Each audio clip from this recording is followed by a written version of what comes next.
It's been a long wait, but the Chiefs are back in action on Sunday for week 2, trying to get right. Let's talk about it. This is KC Sports Network, proudly presented by Emprise Bank. Welcome to a live edition of the KC Laboratory, presented by Emprise Bank, member FDIC. Matthew Lane, a very happy game preview edition to you, my friend. Oh, buddy, it is a very happy game day, a game preview edition. Not quite game day yet, except for, if you were watching some sick Navy football right now, like super producer back here, Tucker D. Franklin is. I'm doing great. I'm ready for this game. It's going to be a fun one, I think, Craig.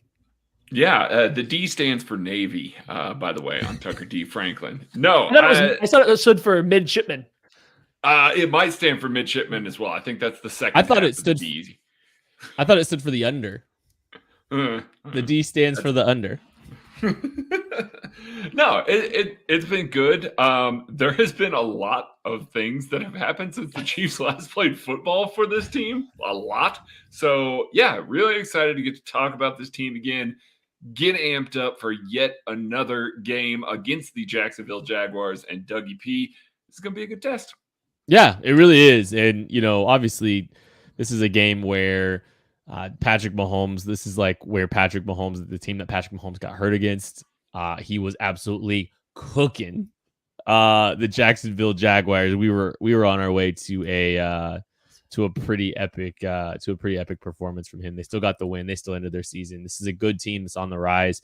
And both sides of the ball are showing some really positive things. We're going to start with the Chiefs offense versus the Jaguars defense in our game preview. And Travis Kelce has been a limited participant for 2 practices. Seems to be trending towards the direction of playing. Not too long removed, a little bit over 2 weeks removed, or a week and a half removed, from hyperextending his knee. And I think anybody that watched that game against the Lions last week obviously saw the impact of Travis Kelce, the security blanket for Patrick Mahomes. When maybe things weren't going right in some positions, in some situations, it felt like you could kind of tell the downs that you would think Mahomes is going to try to find Kelce. His impact on this offense and bringing him back in the mix, I don't think anybody needs to know, but it can't be overstated.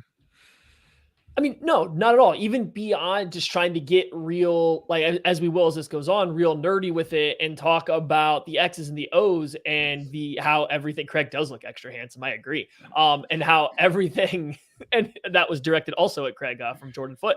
So no. I think just the general narrative, the general feel of this team, right, was they were missing a guy to go to. They were missing a go-to guy. They were missing somebody that was going to be reliable on any given play or a specific play that was needed for Patrick Mahomes to go to, for Andy Reid to call a play for. Andy Reid said it. He felt that maybe he put Kadarius Toney in an unfair spot by calling so many plays where he was the go-to guy, where he was the first read, and the play worked. And like Kadarius Toney was open, but that was a lot of pressure on a guy getting his first action this year. That oftentimes would be Travis Kelce. And just, it felt like they were missing that guy beyond anything specific. They were just missing somebody they could rely on to go get 5 yards when they needed 5 yards.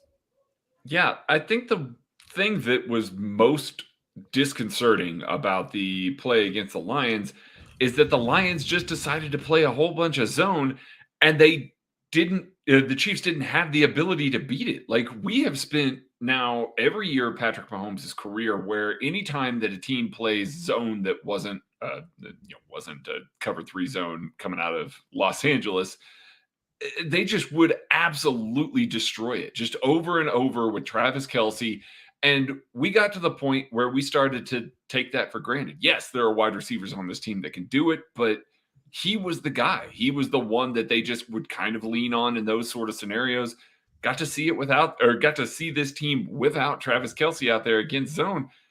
It was very, very, very difficult to watch. Now, Jacksonville Jaguars play a ton of zone, and specifically a ton of cover 3 zone, a lot of cloud coverages. That's 2 deep safeties splitting, 2/3 of the field with one corner dropping to the other third. They are really leaning on that zone a lot. Travis Kelce can go. Like, I mean, we know what he does to zone defense. We know what Patrick Mahomes does to zone defenses. I just think it is the entire engine of this offense, and his ability to take the field this week will dictate how the Chiefs offense is going to play. If you had told me that the Lions played what it was like 70% zone, something crazy like that, and the Chiefs without Travis Kelce and all that, I would have been thrilled, because like I would have rather seen this group of pass catchers against a zone heavy scheme than against man. But the lack of consistency, I think, that you saw from the receiver position, and it doesn't need to be too belabored, right? Like there was a lot of inconsistencies, there was a lot of misses, lack of reading, lack of good leverage, running into each other, spacing. It was all just discombobulated at any given point. And, I would have preferred zone a month ago if you'd asked me. I hope the Jags play zone again, still, to be honest with you. I hope it's a zone heavy day. I want to see this team right back at it again. But yeah, I think just the value of Travis Kelce is going to be huge on this game if he does play. And I talked a little bit about if he does play last week, it was going to be, some kind of limited package. I would be surprised if he's getting a full workload if he does come back.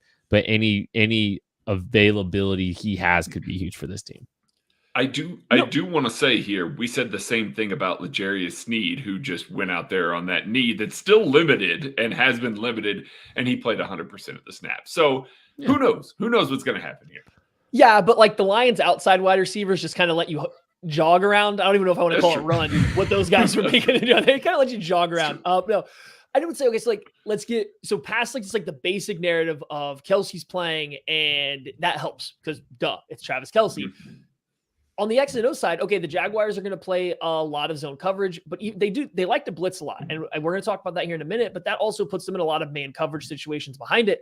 The three guys that got picked on a little bit in man coverage for the Jaguars last week from the Colts were both safeties, Andre Sisco and Rayshon Jenkins, and then Devin Lloyd, their linebacker. Those are a lot of guys that are going to end up matched up with, tight ends and slot wide receivers. Like that's where their coverage is going to be the weakest at, right? So like if Kelce's back, whether it's limited or not, he's going to have good matchups, and that can go for zone or in man coverage. Like there's going to be space for him to work, because that is where the Jags pass defense does appear to be the weakest, is up the middle of the field. If I'm not mistaken, he absolutely obliterated the Jags last year in both matchups that they played. They had no real answer for him.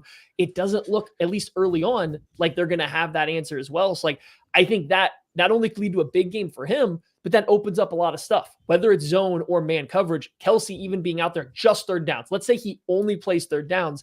That dictates what the Jags can do. When the Chiefs want to go Y ISO and put Kelce backside by himself, they can't just slap a safety out there and take him out of the play like they were doing, like the Lions did to Blake Bell and Noah Gray. They would just play man on the backside versus this tight end.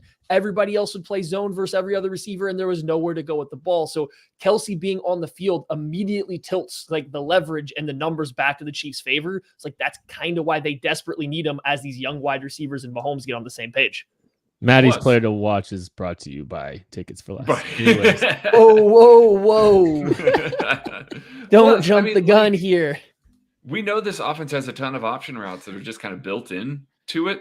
Andy Reid is not going to trust a whole bunch of young wide receivers to have full control over that. Neither does Patrick Mahomes. Travis Kelce, he does. And so I think that matters a ton for making the call right, making the route combination right, having a guy that is just going to innately, handle the rest of that. That was definitely missing last week. Maddie, the Jacksonville Jaguars, they are an aggressive group. They have Jonathan Abram in a different jersey from a level of aggressiveness in Andre Sisco. Okay, I'm going to push back here. I'm pushing back. I don't think Andre Sisco is anywhere close to Jonathan Abram or anywhere close to dirty. I think the man just wants to make big plays. I think he just wants to make big hits.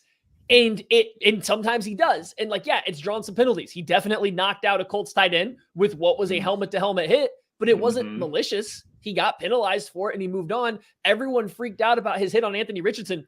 That was the most normal football play I've ever seen in my life. I have no ill will towards Andre Sisco. I thought the hit on MVS last year was borderline. I thought he launched into it. You throw the flag and you move on. I would not say anything was dirty though. So I'm pushing back. He's not dirty. Oh, he is. I said it. So. That's okay. They're mad at me for saying Jaguars, but now I get to be on their side with Cisco, so they got to pick their poison. That's true. That's Jaguar. It's Jaguar this week. Jaguar. Oh gosh. Anyways, let's talk about that aggressive secondary though. This is a group that is, you're right, trying to make plays, trying to be aggressive downhill, all that good stuff. So, and it's hard to tell, right? It's hard to tell if it's because they went up against the Indianapolis Colts and a rookie in Anthony Richardson. So, like, it is a little bit hard to focus entirely just on one game, right? I don't want to make big sweeping statements based on this one game last week, but I think this carried over from last year too. They're really aggressive. We've talked about Andre Cisco, but the entire defense plays that way. When they see something, when they get eye candy down below, they're going to drive on it. They want to go make plays. They want to play fast. And what that opens them up for, a lot of times, screenplays, especially like these double screenplays. I think the Colts ran one that actually had a lot of open space where they faked like a jet sweep into a screen and then came back to the running back with only one blocker out in front, but there was nobody in sight. Guess who kind of is famous for dialing up those double screenplays? That's an Andy Reid special. And we only saw one screenplay attempted versus the Lions, if at all. I don't remember if it was 1 or 0. It's like they didn't get deep into that against the Lions. So I just think this is a game to bring that out. And then even more so, the RPO game. Another thing that was pretty vacant from the Chiefs versus the Lions. They didn't really lean on their RPO game, despite still running a bunch of outside zone, but they didn't get into their RPO game a ton. And the same thing, the Colts kind of did. That was Anthony Richardson's weakest thing. I think he misread RPOs a lot. He handed the ball off a lot of times when he had a throw read and they were open because the Jags were overcommitting to the run. So I think those are just two areas the Chiefs can kind of keep in the back of their mind that they could take advantage of that over aggressiveness and hit some big plays in behind it.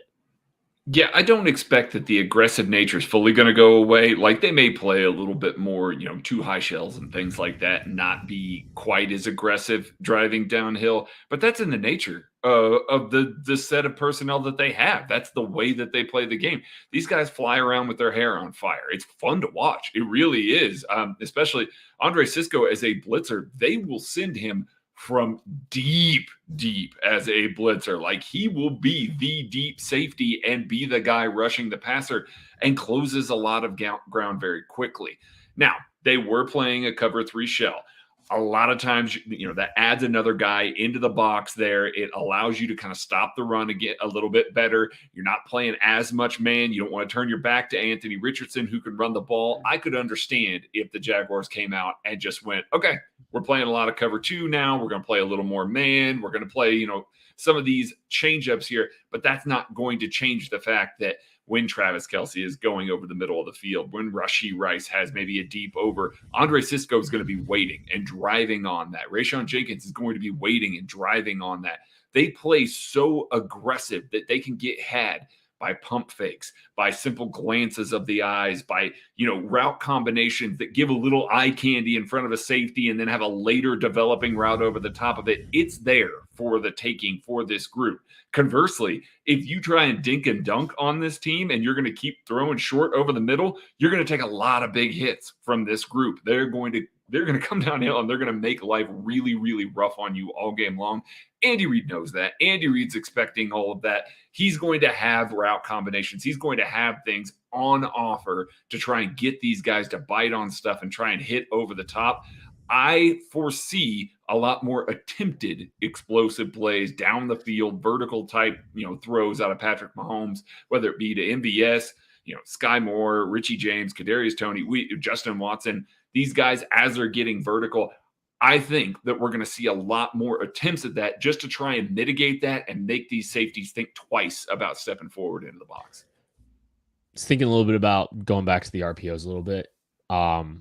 The 2 prime targets most likely on some of the slant RPOs, which is typically what the Chiefs, the slant glance, whatever you want to call it. I mean, it depends. Sky Moore and Rashee Rice. Sky Moore, he's had his struggles recently. Rashee Rice had his drops recently. I mean, he missed a slant RPO in the preseason on a drop. So that's just something I'll be paying attention to. Those guys have an opportunity to maybe hit one or two of those, and I am paying attention to that. We're going to take a break. We'll be back right after this. Thanks for listening to KC Sports Network. Make sure you download our new app. Find it on the App Store or Google Play. Just search KC Sports Network. Hey guys, it's Benny Heiss from Benny and the Bets, and when it comes to improving your golf performance, there is nothing quite like a PXG custom club fitting experience with a true PXG fitting specialist. This data-driven fitting is going to help determine the right club heads, perfect loft, lie, and shafts to be able to completely transform and change your game, and also lower your scores in the process. So no matter your skill level, you can be fitted for PXG's flagship Gen 6 clubs. They're designed to deliver incredible gains in distance, accuracy, and forgiveness. And for a limited time, you can use the code PXG75 when you sign up for a custom fit and get 75% off your fitting at pxg.com. Or you can give their store in Kansas City a call at 913-396-6100. Thank you to everyone that is hanging out with us tonight. We genuinely appreciate your support of KC Sports Network. It means a lot. We had more offensive storyline to watch. These new tackles potentially having to deal with a little bit of blitz in here. What say you, Matthew? Yeah, it's the same concept. Is I don't want to read too far into what the Jags did against the Colts. It's a rookie quarterback, a bad offensive line, etc. They blitzed like 35% of the snaps, though. They were sending pressure, and they were sending it a lot. They were making a Colts offensive line that wasn't good last year pick it up, sort it out, and make Anthony Richardson kind of get rid of the ball or make a decision quickly to force, a mistake. And he did eventually end up making one, but it wasn't like they were absolutely destroying what the Colts are trying to do. It came down to Anthony Richardson was getting locked into one half of the field because that was their game plan. And a lot of times it was the wrong side of the field, or he just didn't get through it quick enough. So against the Chiefs, if this pressure is picked up even better or even just as well as the Colts did, I think there might be a lot of gaps behind it. So I'm interested to see kind of how the Jags approach the blitz aspect. And do you go back to blitzing like they did in week 1? Or was that just something to throw off what the Chiefs have to look at, a game specific thing? Because we all know that you don't usually want to blitz Mahomes in the pocket or anything like that. Yeah, you don't if you can avoid it, especially, like in the playoffs. We didn't see it quite as much as maybe we did in the regular season. Any team, teams make those adjustments there. Do they try and heat up these new tackles? Do they try and, kind of test the communication on some of these, hot routes for Patrick Mahomes? I don't know. But I do want to take this second right here to say that Chris Collinsworth is a narc. What is happening here?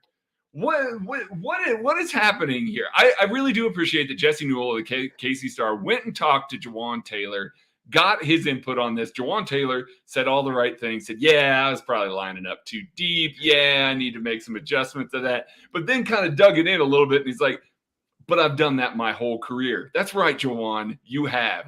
As has everybody. All of these offensive tackles all over the league. And Chris Collinsworth, because they had Aiden Hutchinson's family sitting in the stands and they had clips that they wanted to get to, made it a point to call Jawan Taylor out over and over and over again. What a narc. Jawan Taylor's going to come out. He's going to handle business against his own team. He's going to line up appropriately all game long because they've got a whole bunch of eyes on him. Man, that ticked me off today when I saw that the NFL, refereeing association comes out and says paying a lot closer attention to this now. It's like, where have you been the last 7 years when everybody's been doing this? Real quick, listen, the Eagles are playing right now on Thursday Night Football. I was watching before we started. Lane Johnson is noticeably not getting off the line quite as fast as he was all of last year and last week. Now, I'm not saying it means anything. But it could be the same thing. They said there was a video of players, examples of doing it, including Taylor and others. I can almost guarantee Lane Johnson's one of these others because he was very good at the pre-snap get-off action that everybody was doing. I noticed it before we jumped on here that it was noticeably slower. So, I wonder if he was informed that he was also in the video package. I don't care about the snap get-off. They're not going to call those false starts. Just align properly, you're good to go. And honestly, I think that will help Taylor even more. Not Taylor. It'll help Trey Smith. It'll help Trey Smith if Jawan Taylor's not quite as deep getting off that fast because he left Trey Smith with a lot of ground to cover sometimes. Sorry, I can't. Craig's player to watch is brought to you by Tickets for Less. No, He's a narc. blitz or no blitz. this is a good pairing of edge rushers that this tackle group's gonna get challenged with too. Josh Allen, and Trayvon Walker. Both are going to present problems for this team that they're going to have to deal with just without a blitz. So that is a good pairing of edge rushers. And it's a big challenge for them. And I mean, I felt pretty good about the pass protection. I know there's some metrics that don't love it. I think it's because Mahomes was holding the ball freakishly long because all the receivers weren't doing what they're supposed to be doing. But I think this is a really, really big challenge for both sides of the tackles at any given time, because this is a good group. Players to watch is brought to you by Tickets for Less. Use promo code KCSN to get the best discount available on Tickets for Less at any given time using that code. You are guaranteed the best rate when you use promo code KCSN at ticketsforless.com. Craig, who's your player to watch on the offensive side of the ball? I mean, I think he's everybody's player to watch. If we're being honest here, it's Kadarius Toney. How did he come back after an abysmal performance? I really appreciated that while, everybody was anticipating Chris Jones to take the podium this week, Kadarius Toney steps up, takes the podium, and owns it. Says, yeah, I told the guys I let them down. I'm better than that. They count on me to make these chances, to take these chances and make something of them, and I didn't. I did a poor job of all of that. Kadarius Toney has kind of fallen down the ranks in a lot of people's eyes throughout this offseason here. I think all it's really going to take is one good performance to kind of get everybody back to the point where it's like, oh, okay, that's the guy that we expected. That's the guy that we want, even if it is some manufactured touches, even if it is some of the stuff that we've seen in the past, for guys like McCole Hardman or things like that. That's fine. Get him on the field, get the confidence up, get the ball in his hands, because he is electric with it in his hands. But I do want to see how he reacts as a wide receiver to what's going to happen out there, the chirping that's going to happen, and after the bad game that he had last week. The wide receiver I came away most excited about for the Chiefs was Rashee Rice. I am really excited about his outlook. I think he did some really nice things early on in the game, specifically. His touchdown, I think, was a little bit of improvisation, work into space on the back line and finding it and being rewarded with a touchdown. I know he's had the drop issues, but I also watch him as a player, and I believe he's the ceiling. He's the guy that can present the ceiling for this offensive receiver room. I was very encouraged. I want to see him in more packages. I hope they get him involved a little bit more. And like I said, we talked a little bit earlier, he's a guy that could be a benefactor of, if they're running any slant or glance RPOs. He's one of the guys I think that could really be the benefactor. He struggled with a couple of those slant routes early, in train or in the preseason. He dropped 2 different ones in 2 different games. I want to see if he gets those opportunities and how he maximizes those. Give me Rashee Rice as my player to watch. Yeah, no, and they came back to him and he caught some. So they used him a lot as that in the preseason. And I think you guys both using both these wide receivers, I think it's perfect, because I forgot about this part during the RPO section. You mentioned the slant flat RPO, right? And I think that's good. That has a chance for a bigger play, but I think it does put a little bit of pressure on the receivers because they have to catch a hotter pass on the move. We've seen Sky Moore drop one that was a little behind him. We've seen Rice drop a couple of them throughout the preseason and stuff like that. Just get back to their stick RPO. Just get some hitches and get some easy stuff. You want to build confidence over 2 receivers that maybe had up and down performances last week, or mostly down in like Tony's case. Throw him some hitches on RPOs. Clear out the linebacker. Let him just settle down, square up to a football. It's coming right at his numbers and catch it. Same for Rice. Like, give them an easy pass to catch. I think you can work those in there too. And I like that the Chiefs brought back that was like a staple in 2018 and a little bit in 19, and they moved away from the hitches and the stick routes and went to the slant flat. I like that they bring it back a little bit. So I want to see that. My player to watch, we did talk about him a little bit though. Jawaan Taylor. He's targeted. He got targeted by Chris Collinsworth. He got targeted by Collinsworth. He got targeted by the NFL. He got targeted by a narc. Like, everyone's talking about Jawaan Taylor in a negative light, despite him playing an absolute excellent game. So now he's going up against Josh Allen and Trayvon Walker. Josh Allen had a great week last week working up against the Colts. He moves around. He kind of has the physical tools that can give Jawaan Taylor a little bit of trouble because he can transfer his speed to a power a little bit. So I'm interested to see how that matchup goes. I'm looking for Taylor to come out and kind of pitch a shutout essentially again. He gave up 2 pressures, I believe, last week, both to Aiden Hutchinson, and they were borderline. So, like, can he repeat that against another quality pass rush? I think he can. So I'm intrigued to see what he can do. And oh yeah, shout out Travis Kelce. Keep your eyes on big 8-7 coming back. We weren't about to get out of this section without that one, Kent. There it is. Football is back in full swing with another week of epic games. And who's got you covered on the action for every single one of them? DraftKings Sportsbook, an official sports betting partner of the NFL. New customers can bet $5 on football and get $200 instantly in bonus bets. Nobody's missing out on the action this season. All DraftKings customers can take advantage of 2 new offers every game day this September. Get in on the NFL Week 2 action with DraftKings Sportsbook. Download the app now and use code KCSN to sign up. New customers can bet just $5 and take home $200 instantly in bonus bets. Only on DraftKings Sportsbook with code KCSN. The crown is yours. Gambling problem? Call 1-800-GAMBLER or visit www.1800gambler.com. In New York, call 877-8-HOPE-NY or text HOPE-NY. In Connecticut, help is available for problem gambling. Call 888-789-7777 or visit ccpg.org. Please play responsibly on behalf of Boot Hill Casino and Resort. 21 and older. Age varies by jurisdiction. Void in Ontario. See sportsbook.draftkings.com/football terms for eligibility, terms, and responsible gaming resources. Bonus bets expire 7 days after issuance. Eligibility and deposit restrictions apply. Let's talk about the defense. Trevor Lawrence, I thought, played a very good game. He had some extremely special throws that I think a lot of people have seen, and they've made their rounds here on social media. But he wasn't susceptible. He wasn't perfect. And pressure could get to him a little bit, Craig. Yeah, absolutely the case. When Trevor Lawrence was allowed to sit in the pocket and deal, especially on some of these out routes that were just really giving the Colts cornerbacks fits there. He was throwing frozen ropes out there. He was picking up chunk yardage. It was there for the taking for him.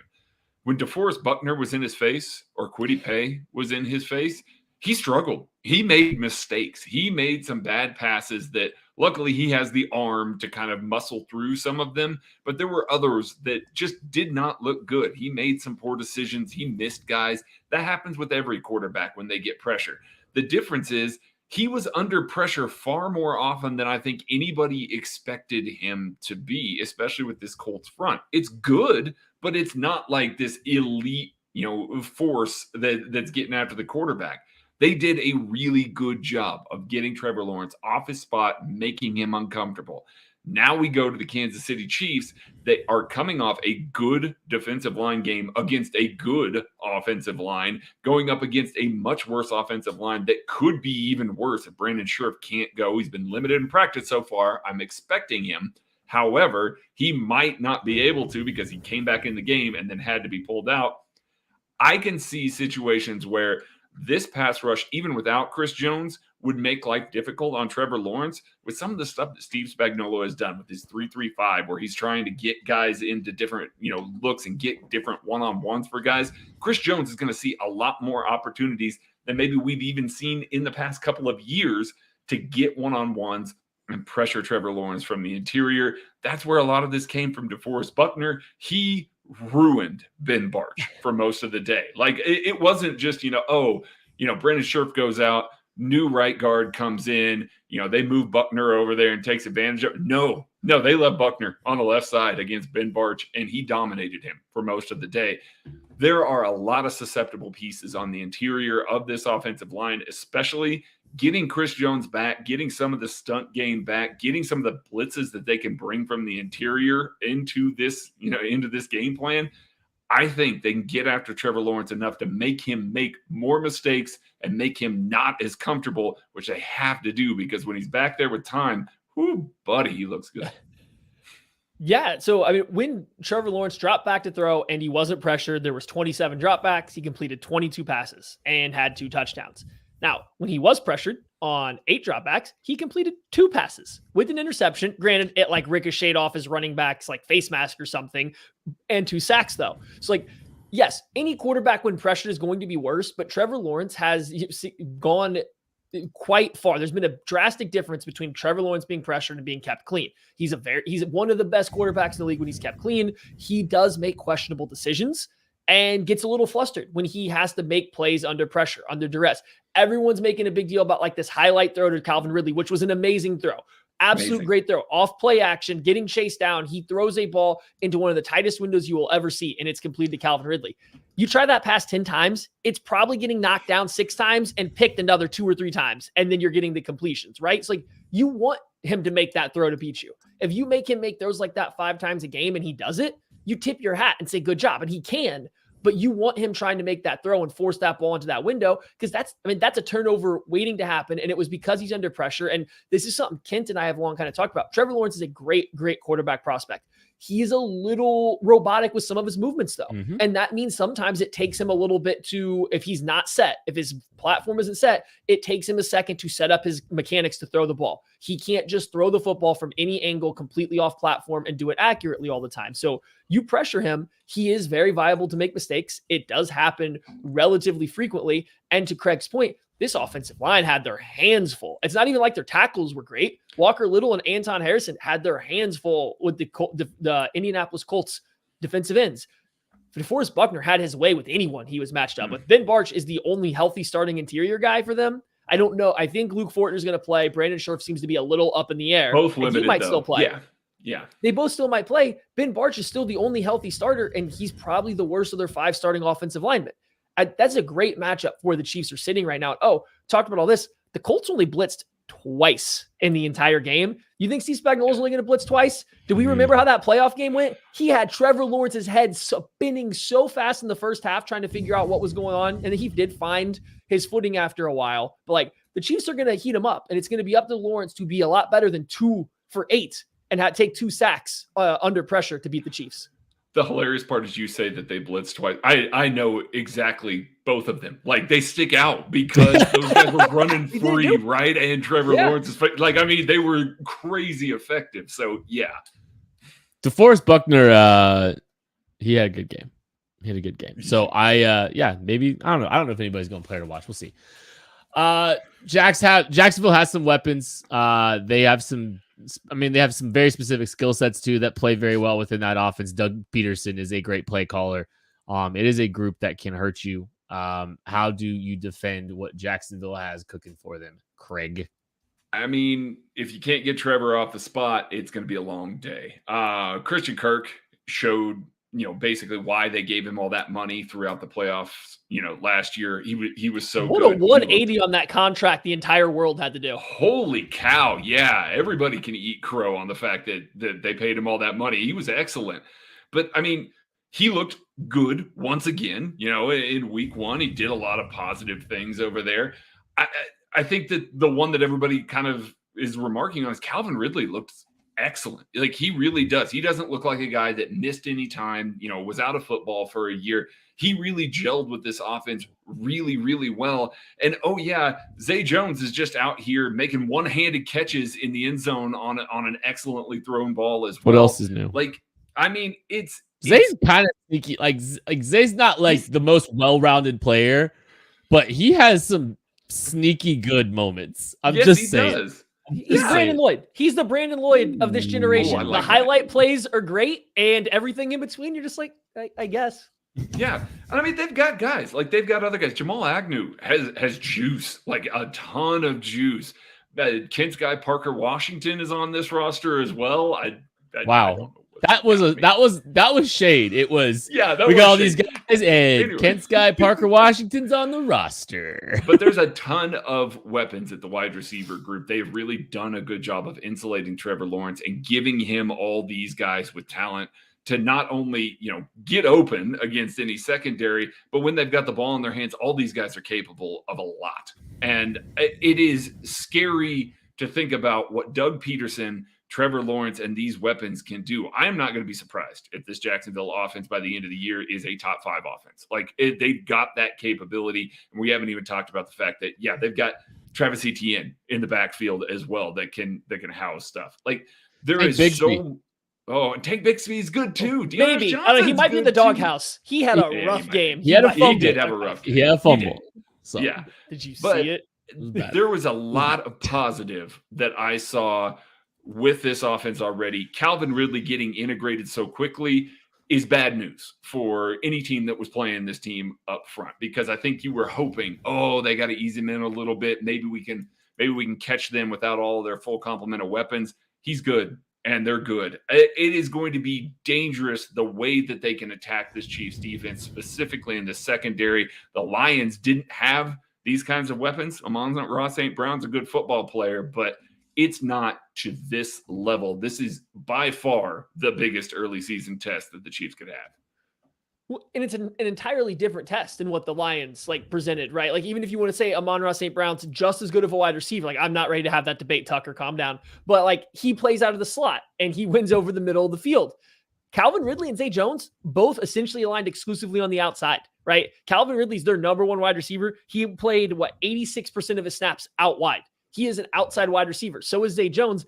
Those two each of them had over a 9.5 yard average depth of target on their passes. So they play outside and they're working vertical. Those guys are getting a lot of targets in the intermediate to deep range, mix in a screen here or there, and that's how you get there. They are not trying to play the short, quick game with Calvin Ridley and Zay Jones. When they want to challenge corners, they are going to do it downfield to make chunk plays. Or as Craig alluded to earlier, they're going to run a lot of out routes with those guys. They're going to run a lot of timing deep comeback routes. And if you can't get to Trevor Lawrence, he's going to put the ball on them. So your corners are going to have to be in the right spot. They are going to have to play it well to slow those guys down. Christian Kirk, Evan Ingram didn't get used a lot last week in the game against the Colts. I think that they will probably have to play a lot bigger role in this game. You probably want to attack the Chiefs a little bit over the middle of the field with your passing attack. That is usually when they seem to struggle the most to slow teams down. So I do have, my eyes on those guys to have a bounce back game, but it's a big challenge in the secondary. How do you slow down these vertical paced wide receivers that are going to try to win on the outside with a good quarterback?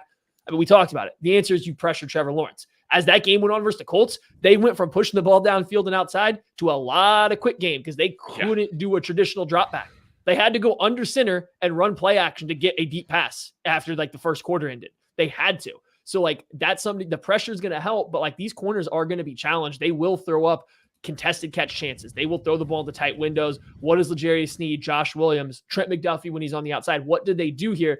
I wonder if we get a lot of just mixed coverage and stuff from Spags again, a lot of mixing stuff up, little man, little zone.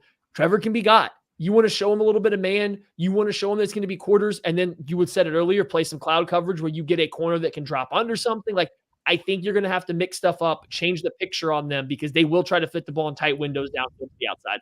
I love it. And yeah, I think just if it's a 7-on-7 game, Trevor Lawrence is going to absolutely pick you apart. So just getting him to hold and reset for a beat, getting him off his spot just a little bit can present variables that may impact him different than Patrick Mahomes can. And this isn't a slight on Trevor Lawrence at all. This is just it's Patrick Mahomes.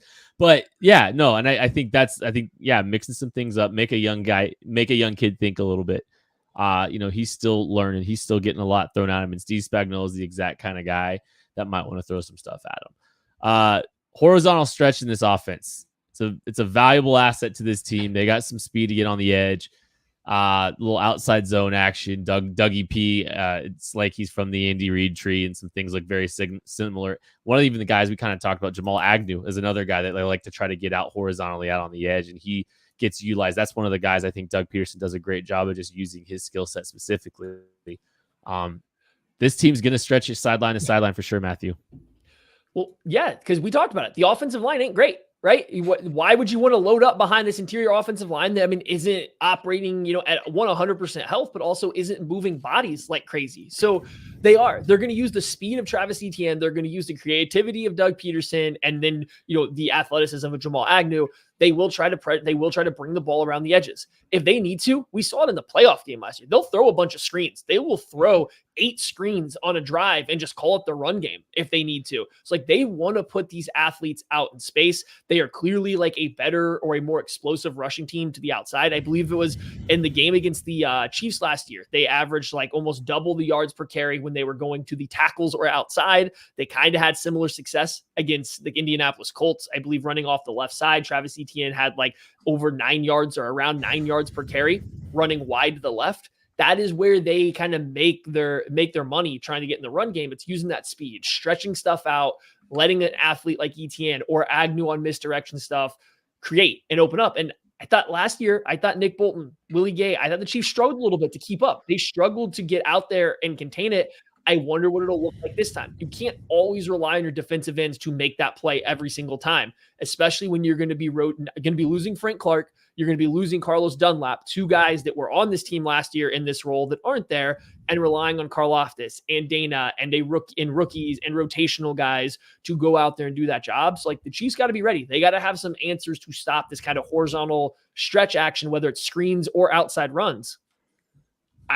Trevor Lawrence threw 10 passes at or behind the line of scrimmage this week. Like, that is a lot. That is a lot. And on top of that, per NFL Next Gen stats, he had the second fastest time to throw in the league, 2.43 seconds, just behind Dak Prescott. They don't want him sitting back there in the pocket. They don't want this pass rush getting to him. They want to get the ball out wide to the playmakers. Like Maddie was saying, throw a bunch of bubble screens, throw a bunch of stuff out in space and say, all right, let's let your CBs come up and try and make tackles against our bigger wide receivers, or Evan Ingram if he's out there, or, whoever the case may be out there blocking for this team. I just see lots of opportunities for the Chiefs in space to make plays. And right now, we are seeing that. L'Jarius Sneed missed a bunch of tackles this past week, a whole bunch of them. He looked like a guy that hadn't played much football this preseason, which is understandable. He was in the right place at the right time, and we know that he can make those sorts of things. Does he have a big rebound game? Trent McDuffie is a guy that was flying around like crazy, that was slipping blocks on the edges and making plays. There are opportunities for him. There is a way for this team to stay ahead of the sticks and reduce the big playability that can come from this, because that's where it's going to come from. Travis Etienne off the edge, Jamal Agnew in space. Yes, we're going to look at these things, these smash concepts that they're going to run, where they're going to have this corner route with a hitch underneath, and Trevor Lawrence is going to be able to kind of slide it in where they need to. But it's not going to be to the same effect as some of these kind of nickel and dime, get the ball out quickly, don't allow the pass rush to get home things that really impact the game more for this front. You tee up blitzes, you tee up all these things as a defensive coordinator. If the ball's getting out immediately to the wings, it doesn't matter. It doesn't matter what you're bringing unless you can get a defensive end upfield that can beat a cut block like George Karlaftis did last week, to his credit. But it just gives your defense so much more trouble trying to chase all that stuff down. I expect a ton of it, especially if they don't have a guy like Drew Tranquil on the edge that they've been using a little bit more in week one here. Players to watch time. It is presented by Tickets for Less. Reminder, promo code KCSN will give you the best discount available on Tickets for Less. That's Ticket for Less. Ticketsforless.com. Promo code KCSN. Best available discounts that they have. I'm first, and we have not spent enough time talking today about the return of Chris Jones. And I know we spent a bajillion hours before this, but I'm going to invoke Chris Jones here. I'm really excited to see what he's up to. I'm fascinated for a lot of different angles. Obviously, this is a highly motivated football player that is out to try to go prove everyone wrong. And make a big impact on the game and make a big impact so that he can get paid handsomely this offseason. I'm curious the snap count. I'm curious how many plays he steps and is able to play. And I'm curious if he's rusty and how much he's able to impact this game. I think, it sounded like, Spags didn't want to put a number on how many snaps he's going to be playing. I'm fascinated to see what their plans for him. Is he a package player? Are they going to just let him get out there and go and do his thing? It's going to be interesting. And so I think he's going to make an impact on this game for sure in some capacity. He's one of the best interior defensive players in all of football, but how big of an impact is it? I'm very curious. So Chris Jones is my guy to watch. My guy to watch, which I believe I stole from Maddie, is Trent McDuffie himself. I talked about him, tackling in space. He really was terrific against the Detroit Lions. He was in the hip pocket of all those wide receivers. This is obviously a step up in quality of wide receiver, but I'm looking for him to make a play on the ball on some of these bubble screens. Trevor Lawrence is very good at getting the ball out to the wings really, really rapidly. Trent McDuffie, though, has just shown this extra little bit of burst in his game lately, this extra little bit of, football IQ and ability to detect things and ability to kind of be in the right place at the right time.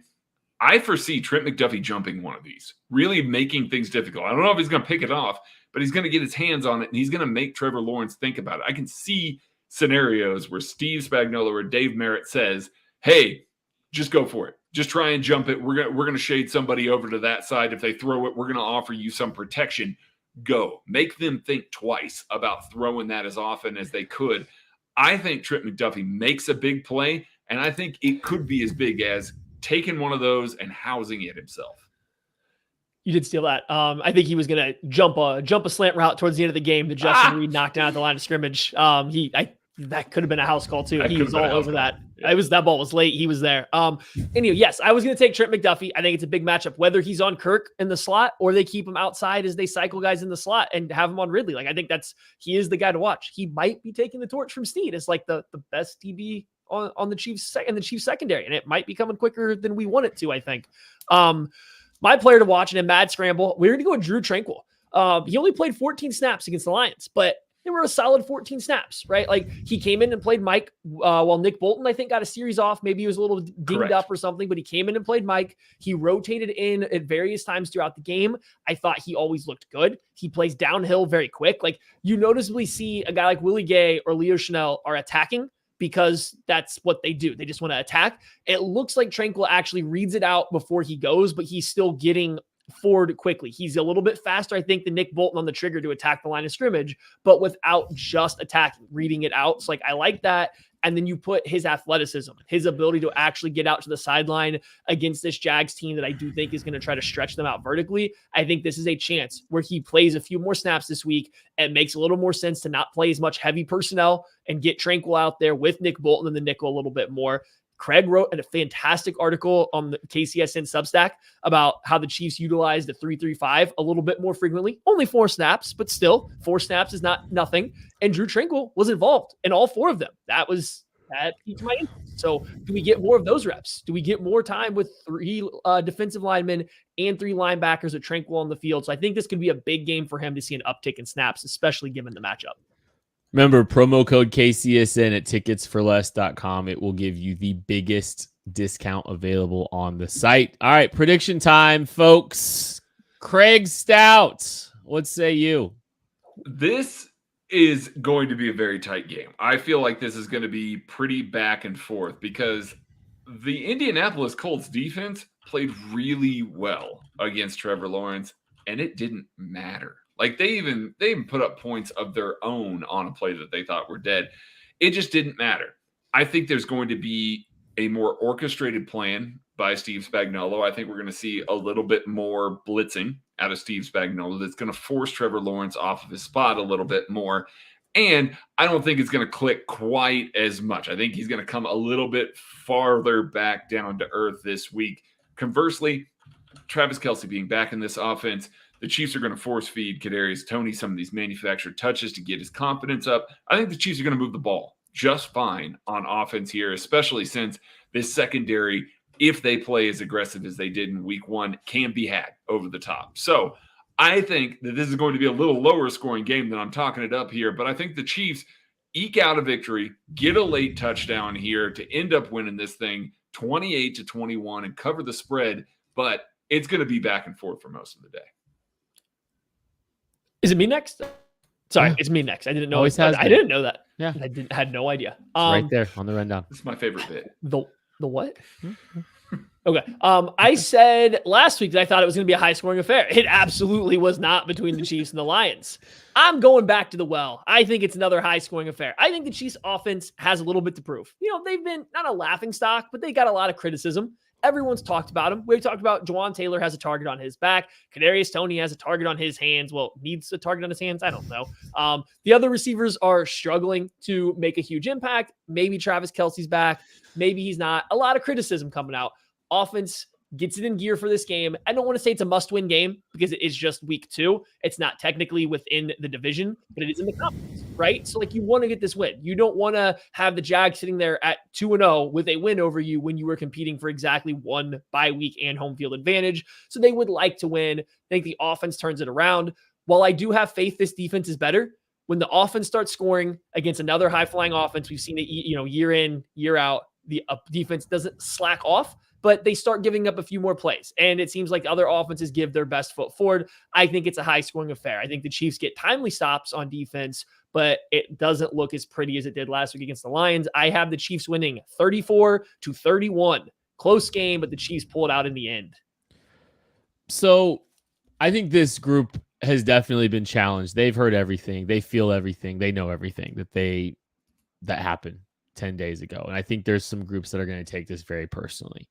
Obviously, I think the receiver group is going to take it personally. They're going to feel a sense of, they're going to show some pride and a desire to get right back on the horse. I think Mahomes, he's been pretty blunt about some things here too. And I think it was tough sledding for him to navigate that game. Like I said, I think he managed it decently well. I think he handled things, pretty well, all things considered. But definitely dealing with some of the inconsistencies the receiver room wore on him very clearly. I think just him feeling more confident and knowing what he needs to do is going to go a long way in helping this offense kind of get pushed out of this thing. I don't see, the receivers might make the same mistake twice here or there. Patrick Mahomes isn't. That is something that's been a common theme. He's going to respond, and just him responding differently in some of these moments and some of these plays and feeling like he got some of those back, I think will go a long way in this team moving the ball a little bit better. And oh, by the way, that Travis Kelce guy. So I have them putting up a lot of points. I have them, with a strong rebound game against a good football team. I'm going to go 34-27. Chiefs win, get back on the horse, back in the win column, and let's get rolling against an AFC opponent. That is going to do it for the KC Laboratory. Thank you all so much for listening. We appreciate you. We'll catch you later. Watch that Kelce cat.